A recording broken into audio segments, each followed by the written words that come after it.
Okay, so let's unpack this. Yeah. Have you ever found yourself sort of wrestling with that huge question? What am I here for? What's my life purpose? Oh, absolutely. Yeah. It's a big one, right? It can feel enormous, maybe even, a little overwhelming. Totally. It's a pretty universal human thing, this search for meaning, for direction, something, well, most of us grapple with at different points. Exactly. And, you've shared some really fascinating material with us that digs right into this.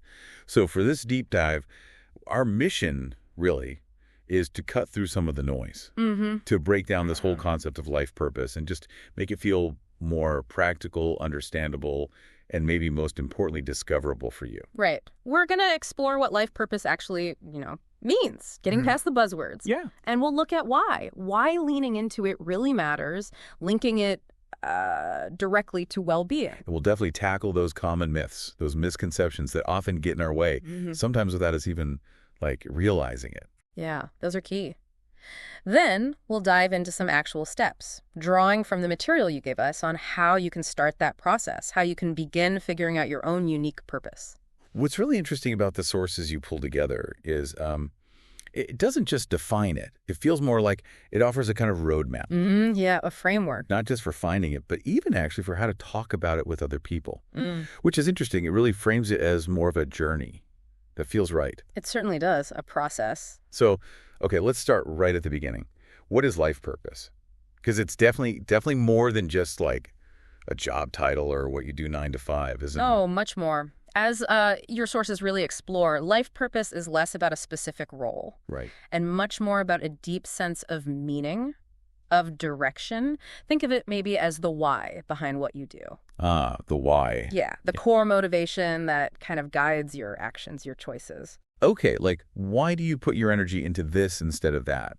What kind of contribution, big or small, do you feel sort of called to make? Precisely. It's about understanding the impact you want to have, maybe the values you want to live by, the legacy even that you hope to build. And the material really stresses how personal that why is. It's unique for everyone. Yeah, and what really stood out to me in those sources is this idea that purpose isn't some fixed destination you just, arrive at. Okay. The material highlights how dynamic it is.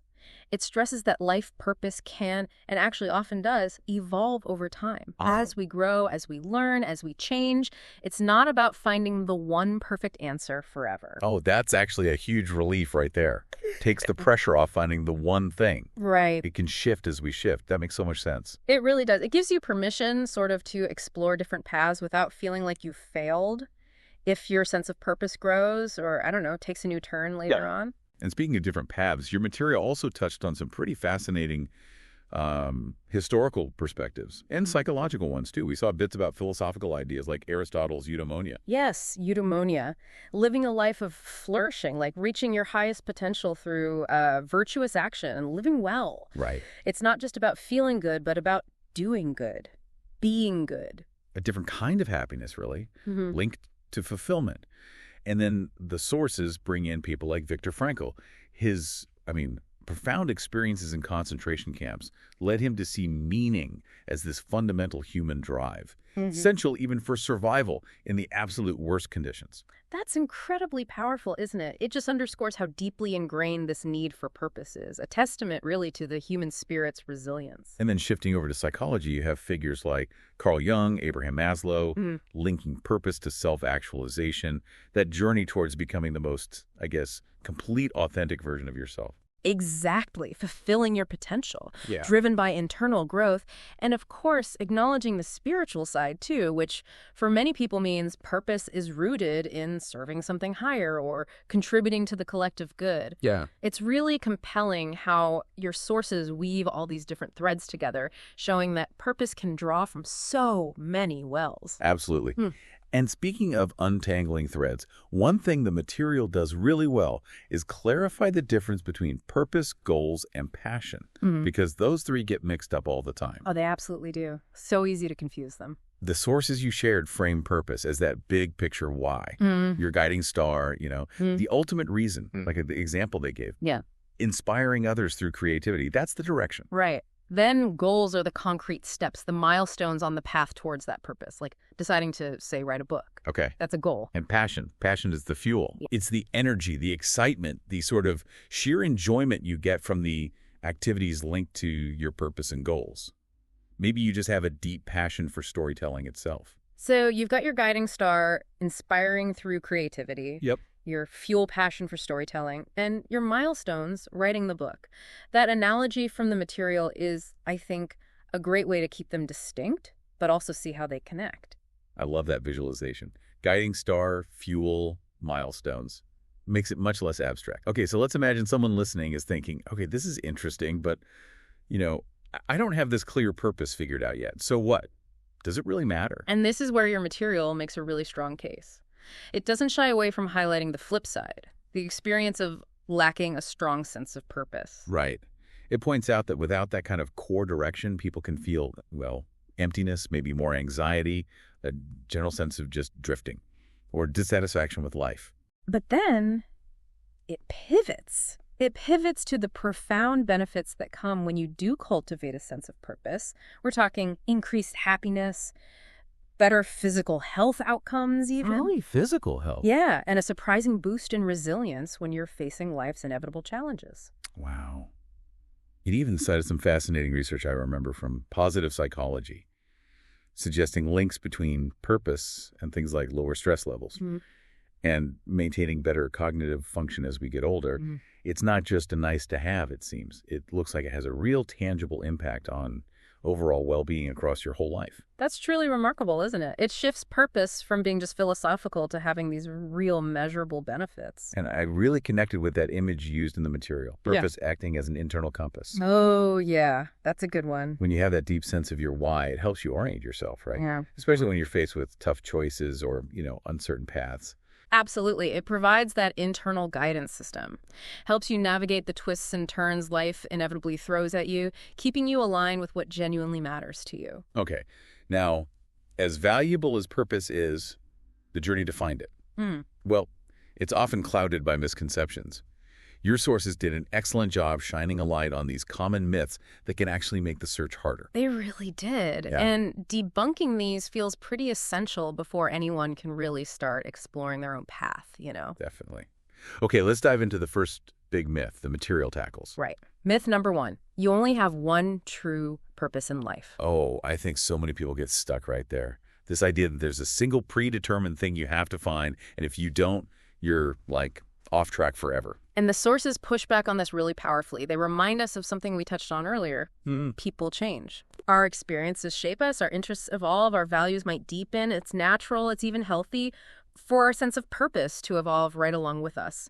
What felt like your driving purpose maybe 10 years ago might have opened doors to a new why today. Right. And that's not just okay, it's part of the journey. That significantly reduces the pressure, doesn't Yeah. it? It frames purpose as something living, breathing, not some static monolith. Exactly. It gives you permission to explore and grow without feeling tied to some outdated definition of yourself. Okay, good. So what's myth number 2? This is another big one.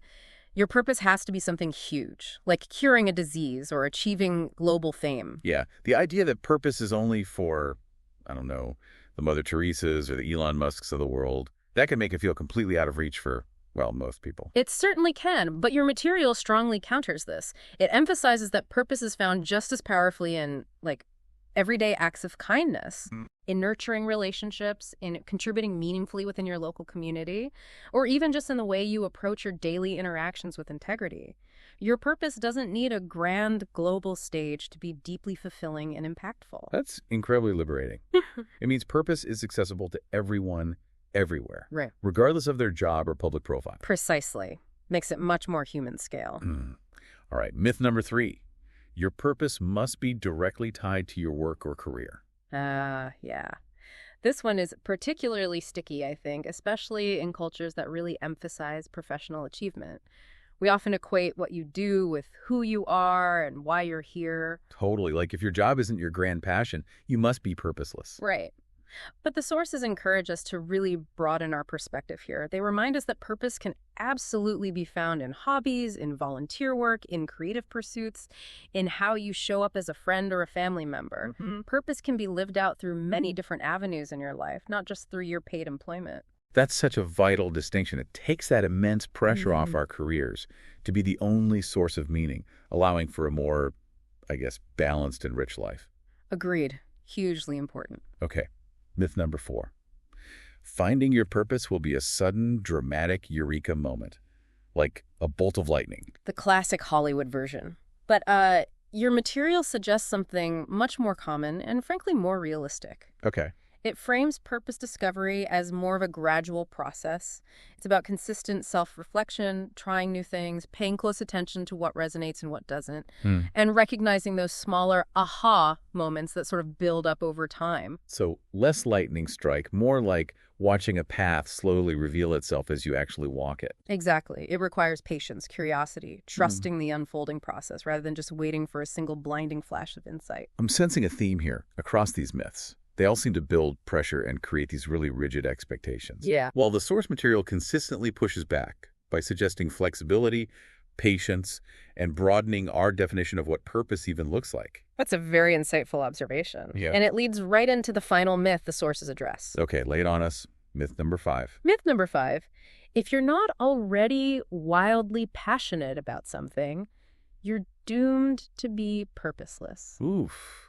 This ties into that follow your passion advice that's everywhere, right? Exactly. It can feel paralyzing if you genuinely don't feel a strong, obvious passion right now. Right. What if you have lots of mild interests, or maybe none, that feel like a burning fire? Yeah. What's fascinating about the perspective in your sources is that they suggest passion can actually develop. It can grow through commitment and engagement. Interesting. It's not always about finding the pre-existing passion first and then building your purpose around it. Sometimes you choose an area or an activity that feels meaningful or interesting on some level, even if it's not a fiery passion yet. So you commit to it, you engage deeply. Yes, you give it your time, your focus, your effort. And as you invest yourself in it, as you maybe develop skills and see the impact, that initial interest can actually blossom into genuine, strong passion. It's almost like purpose-driven action can ignite passion rather than passion always having to be the starting point. Wow. Okay, that's a powerful reframe. Purpose leading to passion. That's really something to think about. It opens up possibilities if you're not feeling that intense passion right now. It absolutely does. It encourages exploration and trust in the process of just becoming engaged. Okay, so we've busted some big myths that might be blocking the way. Now for the crucial part. How do we actually begin this process, identifying our own life purpose? Because even with the myths cleared away, it can still feel a bit daunting. It definitely can, but thankfully the sources you gathered provide a really helpful starting point.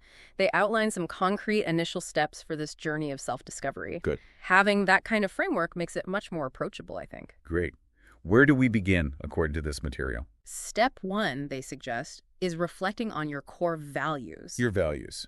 Like, what principles are most important to you in life? Honesty, creativity, connection. Exactly. Those fundamental beliefs and standards that consciously or unconsciously guide your behavior and your worldview. The sources offer a really powerful question to help uncover these. Oh, yeah. What is it? But what would you stand for, even if no one else agreed with you or even knew about it? Oh, wow.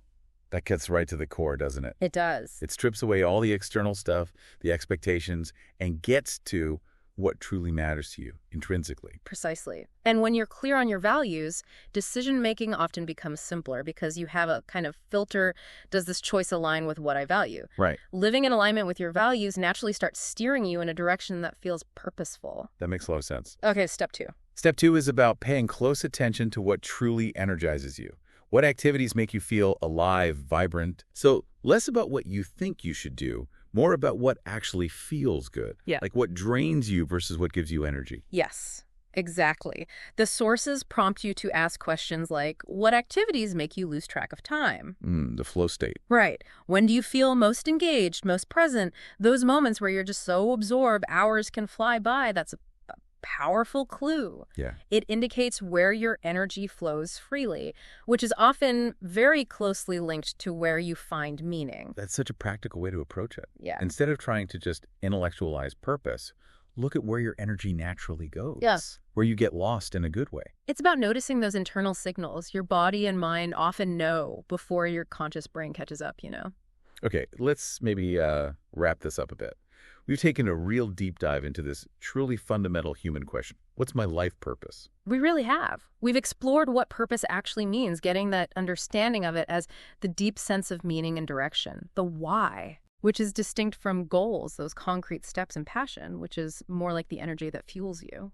And we really saw why leaning into that sense of purpose matters so much. We connected it clearly to well-being, to resilience, Yeah. and its function as that internal compass, helping you navigate life's complexities. We also spent a good amount of time tackling those common myths that can make the search feel so daunting, like Right. believing you only have one fixed purpose or that it has to be monumental or tied only to your career. Or that it's a sudden epiphany, or that you need intense passion before you even start. Exactly. Getting those out of the way is huge. And crucially, we've touched on how you can practically begin this process of discovery, starting with that deep reflection on core values and mindfully observing what activities genuinely energize you, the things that make you lose track of time. And remembering, as the material really underscored, purpose doesn't have to be some unattainable grand design, and it has that beautiful capacity to evolve as you evolve. Exactly. It's less about finding a single final answer and more about embarking on this continuous journey of self-discovery, guided by the kinds of insights from the material you shared. Right. So building on those practical steps, reflecting on values, noticing what energizes you, maybe let's leave you with a final thought, something to ponder as you continue your own exploration. Okay. Consider a moment recently when you felt truly absorbed in something, really lost track of time. What specific qualities did that activity have? What was it about it that felt so engaging? Yeah, and how might exploring why that particular experience resonated so deeply?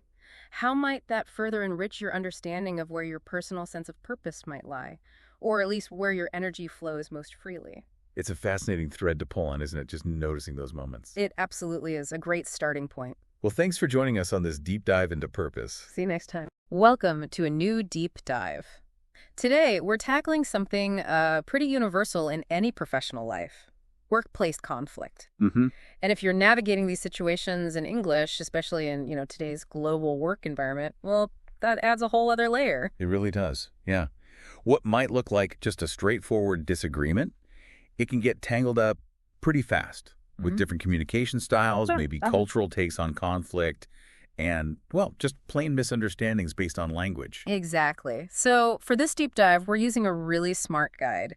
It's designed specifically to help advanced English learners, like you, handle these inevitable moments with confidence and professionalism. Which is key. Think of this as getting a bit of a backstage pass, understanding why conflicts pop up and how you can steer them better, keep relationships solid, and, crucially, make sure you're actually heard. That's the goal, isn't it? So our chat today pulls from this guide that it goes beyond just saying conflict happened. Right. It really digs into the roots. And then, importantly, it gives us practical strategies, things you can actually use.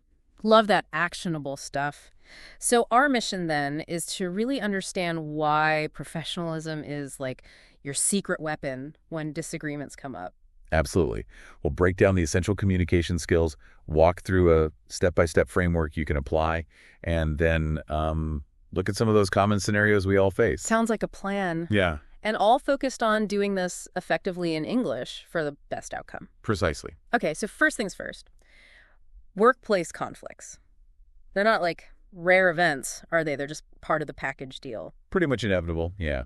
Anytime you've got different people, different opinions, different ways of working together, Yeah. maybe pressure, deadlines, Yeah. friction's going to happen. It's not automatically bad, but how you handle it, that's what counts. Totally. And how you handle it says a lot about you professionally. It really does. Shows you can collaborate, problem solve, keep things respectful, even when, things get a bit tense. Yeah, even when you kind of want to scream. Yeah, exactly. And for non-native English speakers, it can feel like an extra challenge. Trying to get your point across clearly while also navigating potential language traps or cultural wires getting crossed, it's a bit of a high wire act sometimes. It really is. So the guide helps break this down. It categorizes conflicts, which I think helps clarify what you're actually dealing with. Yeah, that categorization is useful, like a first diagnostic step. So the first type it talks about is interpersonal conflict. What's that about?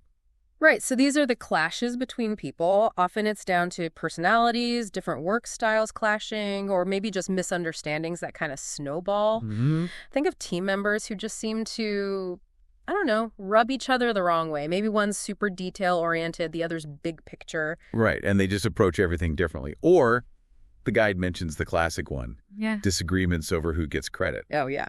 That's definitely interpersonal and can get heated fast. Credit disputes, tough ones.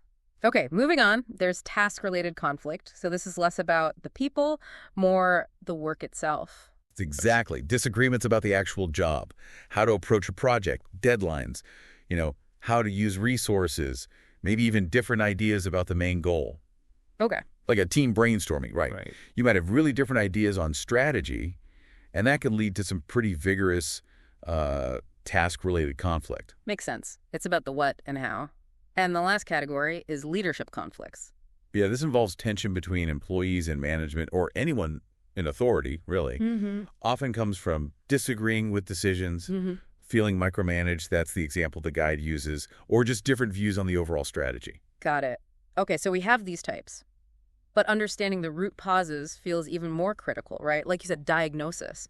Treating the illness, not the symptom. Absolutely. And the guide points to a few common culprits. Top of the list, poor communication. No surprise there. If you can't say it clearly or you're not really listening, misunderstandings are almost guaranteed. Right, and that connects to another one.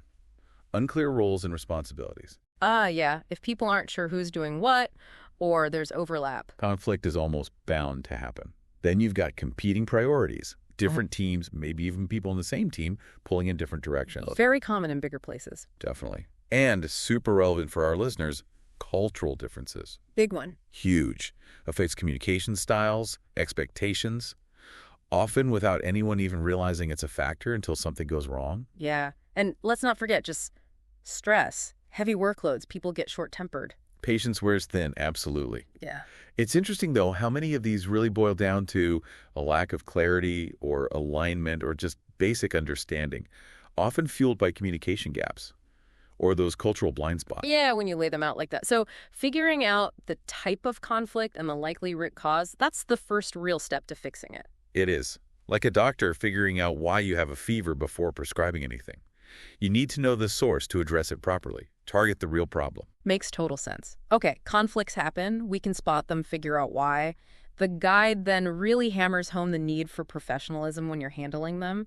What does that actually look like mid-disagreement? Well, fundamentally, it's about managing the disagreement respectfully, constructively, and trying really hard not to let your emotions just take over. Right. It's about keeping your cool, focusing on finding a way forward, not, making things worse or pointing fingers. Keeping cool when you really, really don't want to. Exactly. That's the challenge. The guide breaks it down.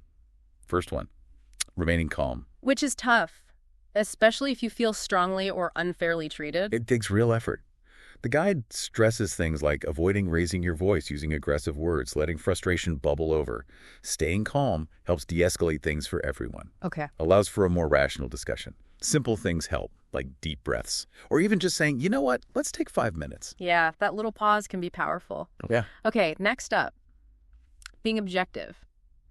How do you do that when it feels personal? It's about actively trying to focus on the facts, the situation, not just your feelings or biases, analyzing it neutrally, looking at evidence, resisting that urge to assume things or take it personally. Easier said than done. Our brains like to take sides. They do. We've got that confirmation bias right there. We look for stuff that proves us right. So the guide suggests something quite counterintuitive. Oh. Actively seek out and really consider the strongest arguments against your own view. Wow. Okay, that forces you to genuinely engage with the other perspective. It really does. Yeah. Then there's respecting differences. Which is vital anyway, but especially in diverse global workplaces. Absolutely critical. Acknowledging that others have valid viewpoints, different styles, even if you completely disagree, respecting their right to have that opinion. That's where cultural sensitivity becomes part of basic professional respect. It's woven in everywhere, isn't it? And the last part of professionalism, seeking solutions. It's not about winning. Not at all. The goal is finding something everyone can agree on, or at least accept. A compromise where people feel heard. You're working together on the problem, not fighting each other. Right. Shifting to us versus the problem. Okay, that makes sense as a foundation. Now, how do we actually do it? What are the key communication skills? The guide highlights a few, but active listening comes up again and again as just crucial. And that's more than just like not talking, right? Much more. It's fully focusing, trying to grasp their perspective, showing you understand, remembering what they said. It signals you value their input. You're trying to see their side. And for advanced English learners, that's processing meaning and maybe tone nuance. Exactly. The guide gives practical dues, like paraphrasing. So repeating back in your own words, like, okay, so what I'm hearing is your main concern is X. Perfect. Stops misunderstandings cold. Shows you're paying attention. Another do is asking clarifying questions. Could you tell me more about what you mean by inefficient? Helps nail down specifics, avoid assuming. And the don'ts. Big ones are interrupting constantly, and this is key, spending their talking time just planning your comeback. Ah, yeah. Guilty sometimes. We all are. But active listening means being present, focused on them. Got it. Be present. Okay, another skill. Assertive communication. How's that different from being aggressive? Or just passive? Assertiveness is the middle ground. Expressing your needs, opinions, feelings directly but respectfully. You stand up for yourself without attacking others. That's aggression. Or just staying silent. That's passivity. Finding that balance. The guide mentions I statements. Yes, they're super helpful in conflict. They let you talk about your feelings or your perspective without blaming.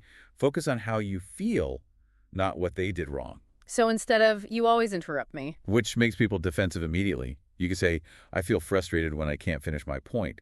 Could we try to let each other speak? Huge difference. Opens a door instead of slamming it. Exactly. And then there's nonverbal communication. Yeah. Body language, tone, just as important as the words. Maybe more so. The unspoken stuff. What should we watch out for? Things like eye contact, engaged, not staring, posture open, not crossed arms, shows you're receptive. And tone of voice. Oh, this is huge. Yeah. You can say neutral words, but with a sarcastic or angry tone. Escalation, instantly. Keeping it calm, even, neutral, that's vital. And this is another place where culture comes in massively, right? What's normal eye contact varies hugely. Totally. What seems normal or respectful non-verbally in one culture can be read completely differently elsewhere. It's an added layer for our listeners navigating this in English across cultures. The guide's advice needs that cultural filter. Okay, so we have the skills. How do we put it all together? The guide lays out a 5-step strategy. Yeah, it's a useful framework. Step 1, stay calm and composed. We covered that under professionalism. Use the breathing, take the break if needed. Right, manage yourself first. Step 2, identify the root cause. Go beyond the surface issue. Use those clarifying questions. Help me understand what specifically bothered you about that email. Get to the real driver of the conflict. okay, dig deeper. Step 3, use neutral language. Ties back to being professional, assertive, not aggressive. Choose words carefully to lower tension. Avoid defensiveness. The guide specifically warns against words like always and never. Because they're usually exaggerations and feel like an attack. Like you always miss deadlines. Exactly. Yeah. Better. I noticed the deadline for X project was missed. Can we talk about what happened? Focuses on the event, not a judgment of the person. Much easier to respond to that constructively. Okay, step 4. Find common ground. This is about shifting the dynamic. Look for shared goals, interests, values, despite the disagreement. Remind yourselves, okay, we both want this project to succeed, right? Focusing on that shared objective helps move away from the conflict and towards collaboration. We're on the same team, ultimately. And step 5, agree on a solution. Right. Work together on concrete, actionable steps. What are we going to do differently? Needs to be specific. Everyone clear on it. Maybe even write it down. Like, okay, moving forward, let's agree to have a quick 10-minute check-in on Fridays to sync up on this. Perfect example. Clear, specific, addresses the likely root cause. Maybe lack of communication. This 5-step process feels solid. Okay, the guide then applies it to some common scenarios. Let's try one. Disagreeing with a colleague who maybe shoots down your ideas a lot. Yeah, that's a common frustration. Applying the steps. Stay calm, hard, but necessary. Try to figure out the root cause. Is it the idea itself? Task conflict, or something personal, interpersonal. Then use assertive communication. Not defensive. Right. Maybe say, I'd like to understand your concerns about this idea better. Could you walk me through them? Maybe we can look at the pros and cons together. Use active listening. Look for that common ground. You both want the best outcome, presumably. Makes sense. What about miscommunication with your manager? Maybe unclear instructions lead to a mistake. That feels high stakes. It does. The guide suggests focusing on preventing future issues, not blaming. Stay calm. Root cause is probably unclear communication. Use neutral language. So, you didn't explain this properly. Definitely not. Maybe, to make sure I get this right next time, would it be possible to get the key requirements in a brief email after our chat? That's good. It's practical, helps everyone, keeps it professional, focuses on the process. Exactly. What about those team conflicts that blow up in meetings? Arguments erupting. Oh, the worst. So awkward for everyone else. The guide suggests stepping in neutrally to redirect. Yeah, even if you're not the chair. Stay calm yourself. You could say something like, okay, folks, let's pause for a second and get back to the main issue. Can we clarify the key points of disagreement? Then maybe brainstorm some solutions. Pulls it back from personal attacks to the problem, reminds people, subtly, to be constructive. Helps reset the tone. And one more. Dealing with a difficult client. Maybe they're angry about delays. Client conflicts need that extra touch, right? First, acknowledge their feeling. Use empathy. I understand this delay is really frustrating for you. Mm-hmm. Validate their experience. Apologize for the inconvenience, even if the cause wasn't strictly your fault. Right. Take responsibility for the impact. Then explain clearly. Offer practical steps forward. Set realistic expectations, all while staying calm and professional. And maybe the common ground is just getting them the service or product they need and working with them on how to best manage the situation now. Exactly. Focus on the path forward together. Okay, those examples really bring the strategies to life. Now, we've touched on it, but the guide really stresses cultural sensitivity. That's a massive layer here. It's absolutely fundamental, especially for anyone working internationally or in diverse teams. Cultural norms dictate so much about how conflict is viewed and handled. Like the guide mentions, some cultures, US or Germany maybe, are more direct. Yep. Confrontation is seen as normal, necessary even. Right. Whereas in other cultures, maybe Japan or India as examples, it might be much more indirect. Avoiding public disagreement, saving face, that might be the priority. And knowing that difference is crucial because if you use a very direct style with someone from an indirect culture, even if your English is perfect and you think you're being professional, it might come across as rude, aggressive even. Because you're breaking their cultural script for disagreement? Precisely. In that case, maybe a more subtle approach, focusing on the relationship first, might work better. But flip it around being too indirect in a very direct culture. Could seem evasive, confusing, like you're not getting to the point. Exactly. So adaptability, being mindful, paying attention to cues, it's not just nice, it's necessary. Adds a whole other level of skill needed. Okay, what if you've tried? You've been calm, listened, used the 5 steps, been culturally mindful, and you're just hitting a wall. When is it time to escalate? Escalation isn't failure. Sometimes it's necessary. The guide points to 2 main times. First, obviously, if the conflict involves harassment or discrimination. Straight to HR, no question. Absolutely. That's non-negotiable. Second, if you've genuinely made a good faith effort yourself, use the strategies, but you're at an impasse. It's just not resolving. Okay. So how do you escalate without sounding like you're just complaining or can't handle things? Key is to stay calm, objective, stick to facts. Even when escalating, avoid blame, avoid emotion. The guide suggests phrasing like, I've tried resolving this directly with person team, but we seem to be stuck. Could I ask for HR's help or mediation to find a solution? That sounds constructive, framing it as needing help to find a resolution, maybe involving a neutral third party. Exactly. Shows you tried the direct route first and are now looking for a structured way forward. Okay. So we've covered understanding, causes, professionalism, skills, the framework, scenarios, culture, escalation. What about preventing conflicts before they even start? That seems ideal. That's the proactive goal, isn't it? The guide suggests several things that build a healthier workplace culture where conflict is less likely or less damaging if it does happen. Like what? Building strong relationships is a big one. Just basic rapport, understanding colleagues. Doesn't mean being best friends, but fostering mutual respect. Makes sense. You give people the benefit of the doubt more. Exactly. Another huge one. Setting clear expectations from the start. Roles, responsibilities, deadlines, goals. Clarity prevents so much misunderstanding.